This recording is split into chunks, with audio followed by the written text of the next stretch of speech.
our carbon footprint. It's the amount of greenhouse gases we humans release to the atmosphere, and a lot of it comes from our energy use. Let's meet 6 families from 3 countries in very different parts of the world. All use energy and all have a carbon footprint. Representing the post-industrial world, from Prior Lake, Minnesota. Hi, we're the Presslers. We're the Langs from Howard Lake, Minnesota. From the rapidly emerging economies. Hi, we are the Handa family from New Delhi. Hi, I'm Dr. Lata Sharma. I'm from New Delhi. This is my family. And from the developing world. I am Amin Morris. I live in Moyoka, Cameroon. Here is my family. Hi, I am Anumdem Nicodemus. I live in a Kata village, Moyoka subdivision here in Cameroon. This is my family. 6 families, 3 countries. What do their carbon footprints look like? And what does managing carbon emissions mean for them?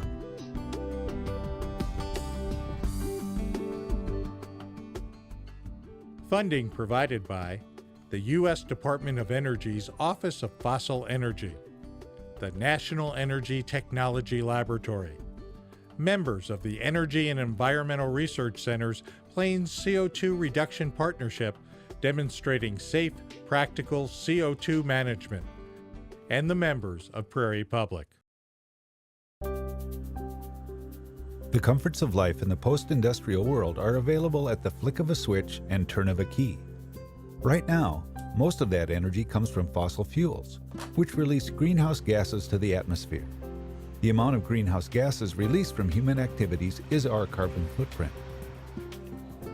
The carbon footprint of the post-industrial world is large and relatively stable. In other places around the globe, economic development and quality of life are catching up, and the global carbon footprint is also growing. Scientists are concerned that more greenhouse gases in the atmosphere may trigger unfavorable changes to the Earth's climate. Nations large and small, industrialized and developing, are looking for ways to have energy without increasing carbon emissions. Many actions will be needed, and new technologies will play a major role. Households make up a big part of the picture of energy and carbon around the globe. Understanding that picture will help us play our part in shrinking our carbon footprint. Dividing whole numbers by mixed We've fractions. chosen 6 families to represent daily life in post-industrial, emerging, and developing nations. They all share a comfortable lifestyle in their own countries. We will see the types and amounts of energy they use and how much carbon they release to the atmosphere. We'll see how that fits into the global picture for carbon emissions. And then we'll consider what households and society can do here at home to reduce our carbon footprint. Let's start with the Lang family in rural Minnesota. It's morning in Howard Lake, a small town west of Minneapolis. Come on, do you like the swamps? Time to get up. Troy, Susie, and their sons CJ and Chase live in a comfortable 4-bedroom house outside of town. Like most American families, Troy and Susie both work outside the home, and the kids spend the day in school. Troy works at a local business. Susie is a flight attendant. By 7:30, they will all be out the door going their separate ways. After school, the boys do homework and play. Later, the family will eat dinner and spend time relaxing. Half a world away, in New Delhi, India, the day starts as commuters pour into the city. In the Honda household, Preeti fixes breakfast as her husband John, his grandmother, and his mom get ready for the day. In this city of 14 million, housing is at a premium. Shobha Honda, a widow, shares her 7-room apartment with her grown children and her mother. Preeti and John ride together to their offices. After a stop at the local temple, Shobha Honda catches a cab to the clothing business she runs with her sister-in-law. Everyone will be home by 7 p.m. for dinner. In the shadow of Mount Cameroon, the households of Akata village greet the day. Several times each month, Mariana Mendham is up before dawn to prepare a lunch that will be shared with the neighbors at her farm plot. Daughters Vivian and Kinesia lend a hand. Mary and her husband Manu share their 6-room cinder block house with 3 of their grown children and 3 grandchildren. In the early morning, the children are sent to the stream to fetch water and bathe. By 7:30, the children leave for school and the adults begin chores or head off to their farm plots. The family will reunite for dinner. As we meet the rest of our families, let's pay more attention to their energy use. In the bedroom community of Prior Lake, Minnesota, the energy meter is running even before Troy and Tricia Pressler start their day. The water heater is at work long before Lakin turns on the bathroom light and plugs in the iron. Energy helps put breakfast on the table. The fridge, the toaster, and coffee maker make the meal, and the dishwasher will handle most of the cleanup. Troy, an engineer, is taking some time off for classes, so he spends the mornings hitting the books and caring for Sterling. Tricia, a real estate agent, works flexible hours around Troy's schedule. After breakfast, Lakin will catch the bus to school, and Tricia will drive to her morning meetings. Later, Tricia will run errands, and the family will reunite for dinner. In the Sharma's 3-bedroom apartment in Delhi, the fish tank bubbles, the fridge hums, and the fans turn through the night. Cisterns filled by electric pumps hold tepid water for son Sharad's morning routine. In the living room, Atul Sharma performs morning devotions. Varun takes a call from a classmate while his mom prepares breakfast. Lata Sharma uses the gas stove to fry battered paneer. The maid cleans up from last night's dinner. She commutes to the city via train. After breakfast, Lata, a doctor, will give son Varun a ride to school on her way to her clinic, and the family will be back together in the evening.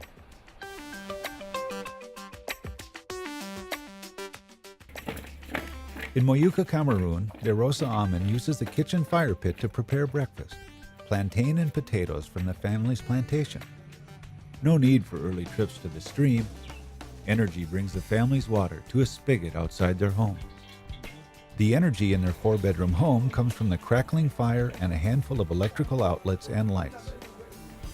Visiting relatives and friends join De Rosa, her husband Morris, and their 5 children at the morning meal. With no refrigeration available, eggs gathered daily are eaten or sold. Dried milk and sugar flavor their tea. After breakfast, the children will leave for school and Morris will hitch a ride to his plantation. De Rosa will begin preparing the midday meal. Our families and all other households around the world use energy. We all use energy to cook, to light our homes, to get to work or to school, and to play. What kinds of energy do the different households use? How much energy do our family's households consume? And what about each household's carbon footprint? Households use energy for light, power, heat, and transportation. In America, that usually means electricity, natural gas or propane, and gasoline.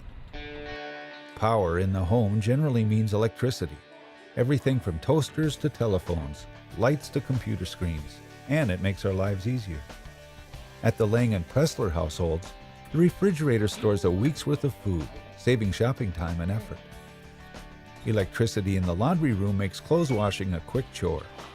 And everyone with a fan or air conditioner depends on electricity to keep their cool in the summer. Electricity brings clean water from the treatment plant and from the well. Long ago, electricity eliminated the need for household help in middle-class homes and gave us more time for leisure. What the heck? You made me jump. The carbon footprint of electricity comes from the way it's made. Generating electricity using nuclear energy, hydroelectric dams, wind, geothermal, and solar doesn't emit carbon dioxide. But most of the electricity in the United States, 70%, is made by burning fossil fuels, mainly coal, which is plentiful and affordable. Burning fossil fuels also generates carbon dioxide because of its carbon content. For the Langs and Presslers, about 1/3 of their energy use is electricity. Electricity makes up nearly 2/3 of the household's carbon footprint. This is because most of their electricity is made by burning coal, which contains more carbon than any other fossil fuel. The Honda and Sharma families in New Delhi live in a world in transition. Better access to electricity means their compact apartments are being wired for modern appliances and 21st century electronics. Electricity powers the fans that bring relief from the year-round heat. Both households have a washing machine. Still, some laundry is washed by hand. Neither household has a clothes dryer, but the tropical climate makes hanging clothes an effective option. Dishes are washed by hand and air-dried. Affordable human labor still handles most household chores. India is using electricity to connect to the world, the computer, the internet, and everyone carries a cell phone. Abundant coal deposits supply over 70% of the electricity in India. For the Sharma and Honda households, electricity accounts for about 20% of household energy. Because most of the electricity comes from coal, it makes up nearly half of the household's carbon footprint. The Amans and Anumendams live in a world that is just gaining access to energy. Electricity came to Okada in 2008, replacing kerosene lamps and bringing cell phones, televisions, and a refrigerator for the local pub.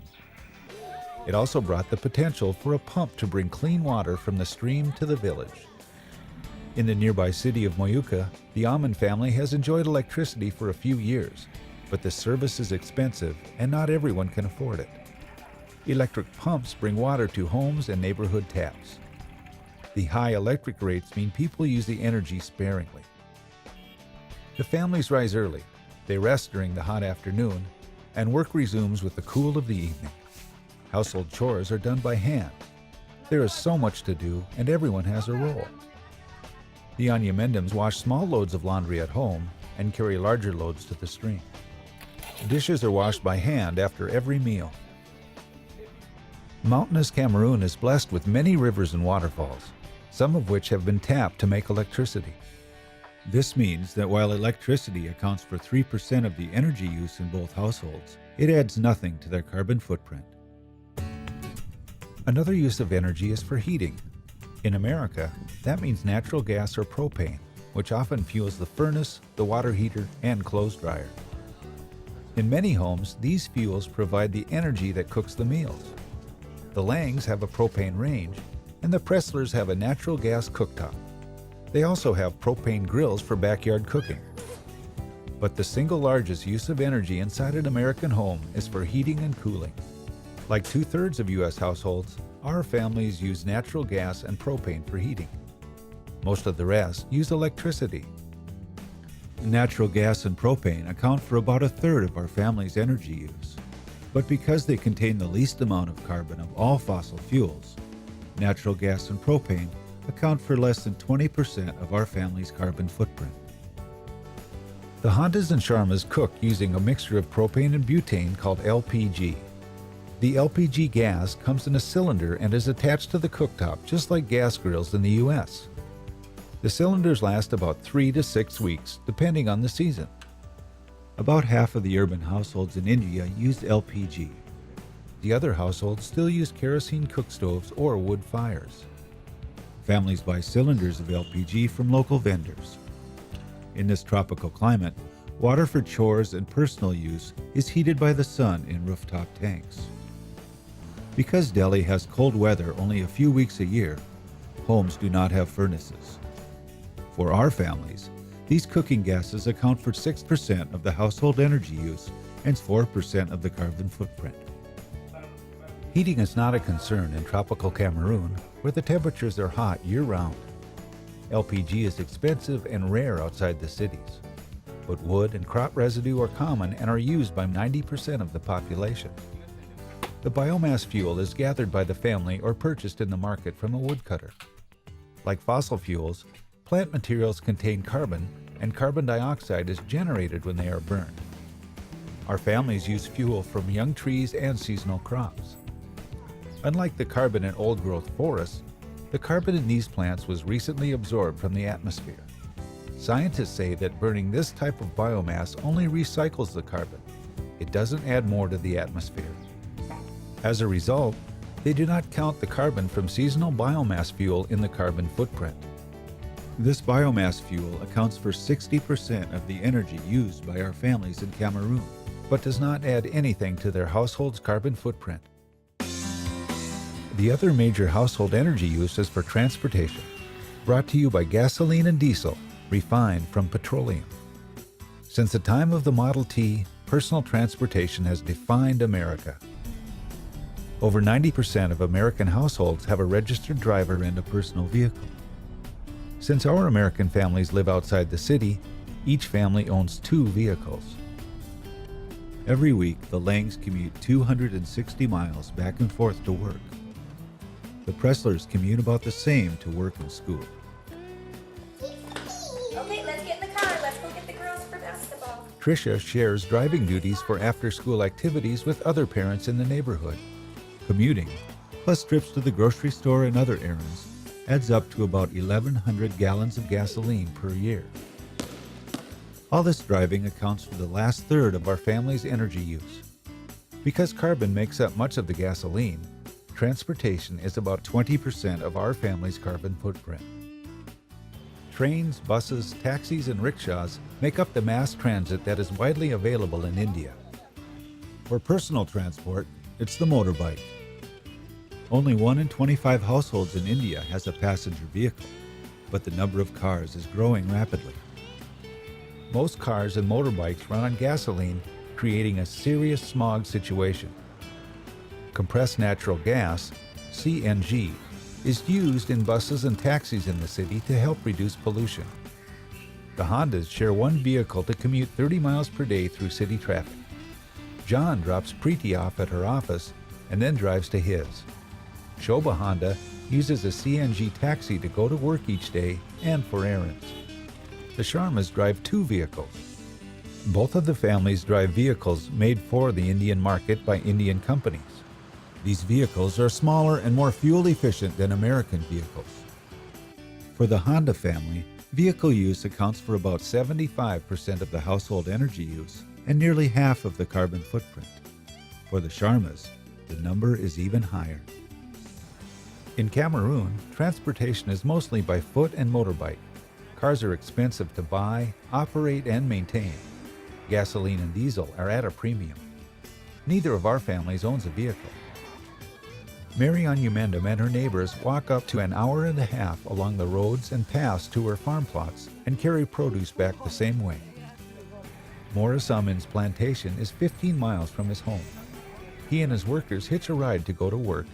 He hires a truck to transport his harvest. The children walk to school. Because rides are shared, the families don't use much energy for transportation. Transportation accounts for about a third of their energy use, but the fossil fuel used for the vehicles makes up the household's total carbon footprint. Our families share a comfortable lifestyle in their own countries, but the economies of their countries are very different, and so is their access to energy. In the post-industrial world, the amount and types of energy our American families use is in the range of families in Canada. It's a little higher than the other post-industrial economies of Japan, the European Union, or Australia. A big part of the difference is transportation. We're much more spread out. Still, energy use in our American households is fairly typical of the 15% of the world's population that lives in post-industrial economies. So what is the total energy used by households in the United States? To get an idea of the amount, multiply the Langs energy use by 110 million households. That comes out to be about half of the energy used in the United States each year. What about the rest? The other half is used in our schools, at our jobs, to provide health care, to produce goods, and for the many services that define our modern lifestyle. When you add up all the energy used in America, it comes out to about 20% of the world's energy use, and we use that energy to produce 25% of the world's goods and services. Altogether, the post-industrial economies are using a little more than half the world's energy, producing 70% of the world's goods and services, and putting out half the world's carbon. Energy demand in these countries is stable or growing slowly, and their carbon footprints are doing the same. India is in the middle of an economic revolution, its demand for energy is surging. The Honda and Sharma households are on the leading edge, and that shows in their standard of living and their household energy use. They use the same types of energy as our American families, but on a smaller scale. No heating, less driving, and fewer and smaller appliances. Energy use in our Indian households is about a third of what is used by our American families. This difference is reflected in their carbon footprints. Most Indian households use even less energy. Still, there are 200 million households in India. Households account for 20% of energy use in India, and their use of energy is growing. And India is well on its way to joining the post-industrial world, which means that its non-household energy use is growing too. Right now, India uses 4% of the world's energy to produce 2% of the world's goods and services. India's carbon emissions are the 5th largest in the world. But India is not the only country with a rapidly growing economy. China's economy is growing even faster than India's. China's carbon emission levels passed those of the United States in 2005. Even though Chinese households have small footprints, there are 400 million of them. And China's commercial and industrial sectors are growing rapidly. As their economies grow, China and India will use more and more energy. And now we come to our families in Cameroon. They represent the emerging middle class of the developing world. Their energy use is low, 15% of what our American families use.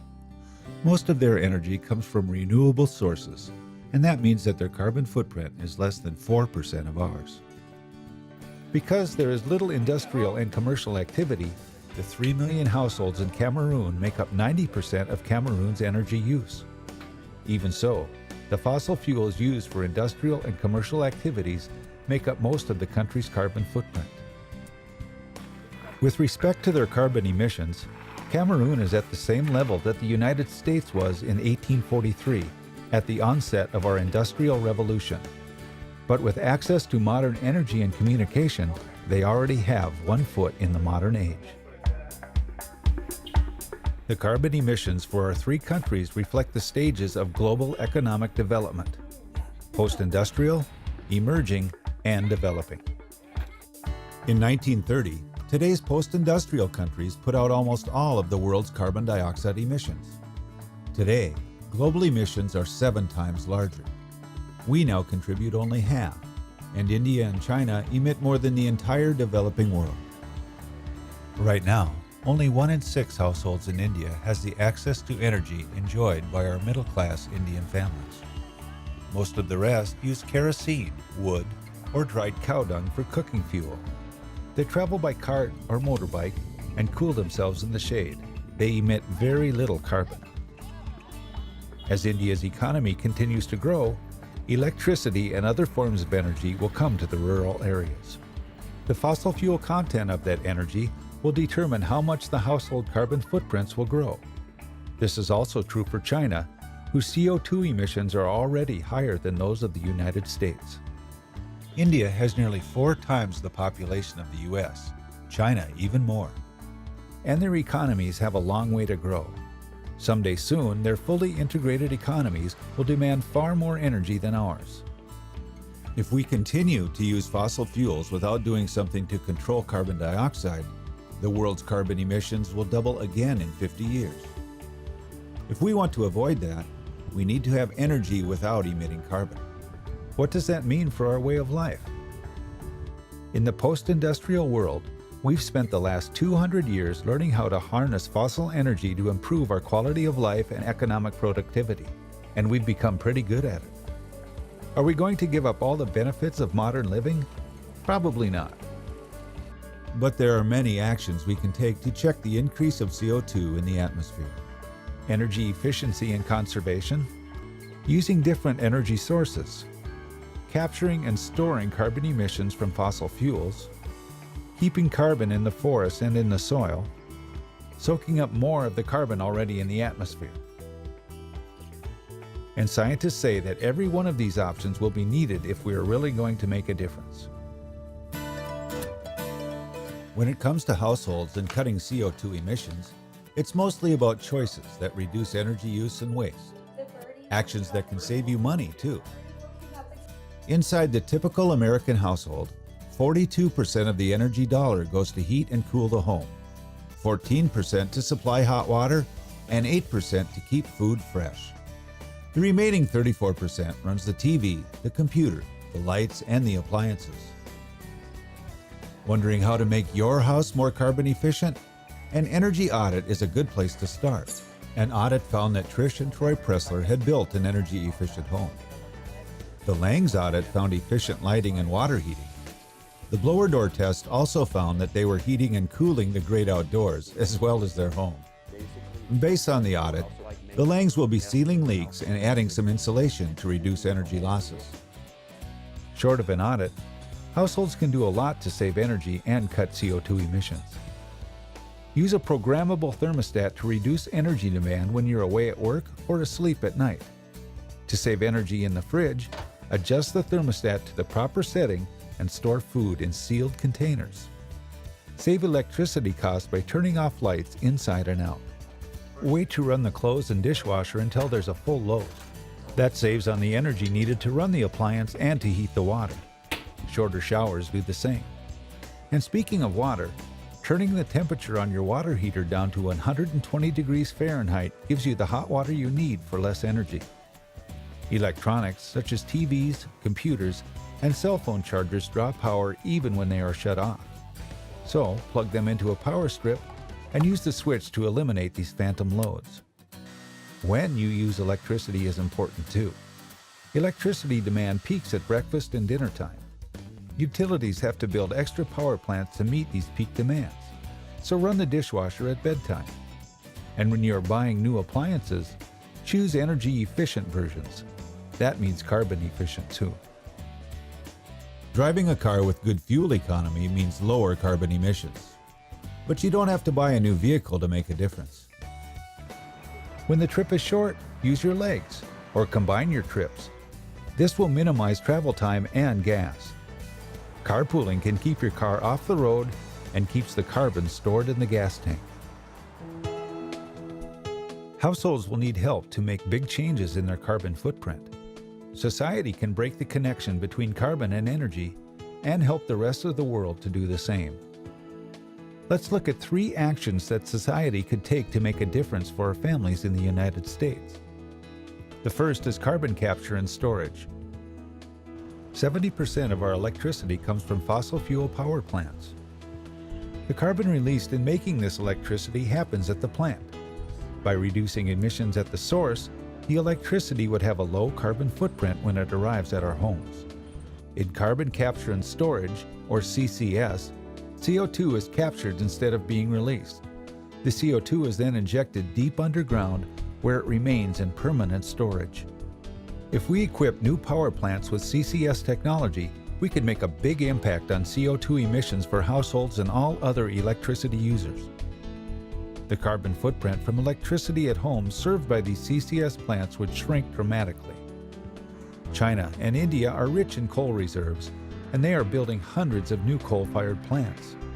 Carbon capture and storage is a technology that China and India could adopt to reduce their carbon emissions. The same kind of reduction could be accomplished if we greatly expanded the role of nuclear for generating electricity. Expanding wind and solar power could also provide a portion of electrical needs, especially for peak loads. However, we would have to increase the use of wind and solar many times over to make a significant impact on carbon emissions. Both personal and mass transit could benefit from using low-carbon fuels. Electric vehicles are one example.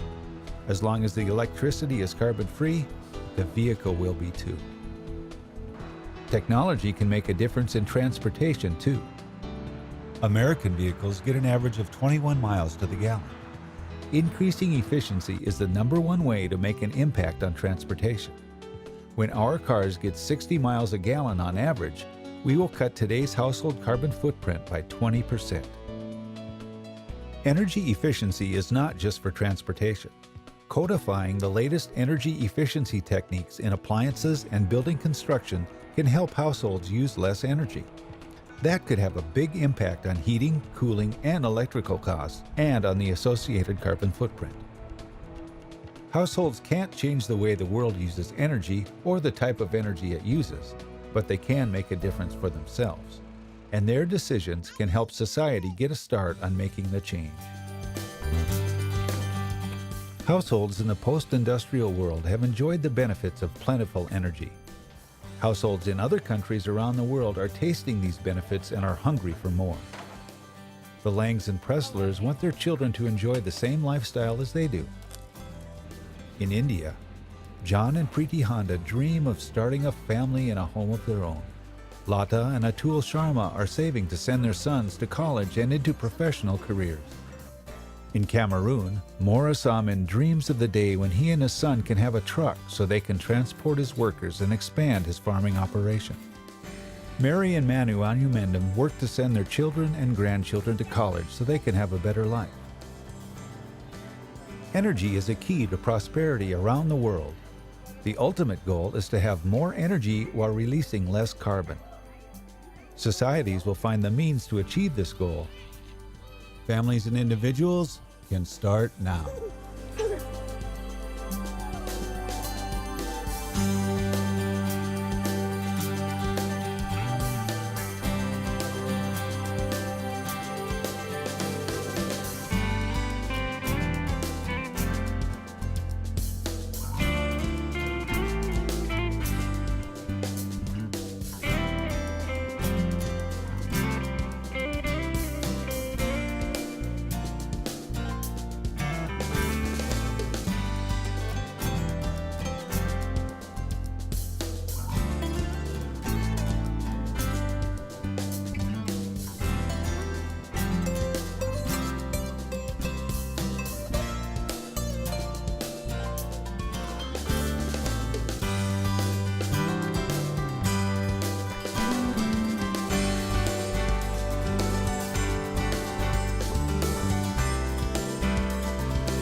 Funding provided by the U.S. Department of Energy's Office of Fossil Energy, the National Energy Technology Laboratory, members of the Energy and Environmental Research Center's Plains CO2 Reduction Partnership demonstrating safe, practical CO2 management, and the members of Prairie Public.